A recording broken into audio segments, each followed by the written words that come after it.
project tayo. Today we have here a Mitsubishi Mirage that just got a serious blow up. From simple daily ride, naging head turner real quick. So here makikita natin ang single HKS muffler na free flow. So para yan sa mas maangas na tunog ng sasakyan. And then here naman makikita natin yung resonator, yung hindi natin tinatanggal dahil alam niyo na para ito sa back pressure ng sasakyan. And dito naman ang exhaust and headers para mas malinis huminga ang makina. And dito as usual nagtatanggal na tayo ng catalytic converter at nagpapalit tayo ng flexible pipe para mabawasan ng delay, bumilis ang hatak ng sasakyan at tumipid sa gasolina. Dahil onting apak lang, tatakbo na agad ang sasakyan.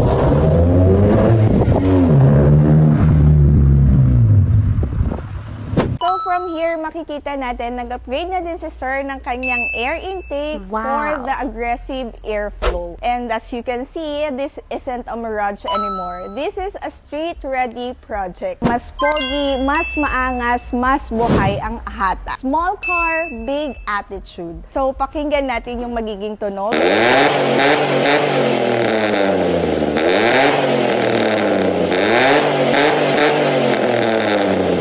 At kung gusto nyo rin, level up na car katulad nito sa ride nyo, tara na dito sa Notorious Motorsport. Kita-kits mga homies! Hindi na po!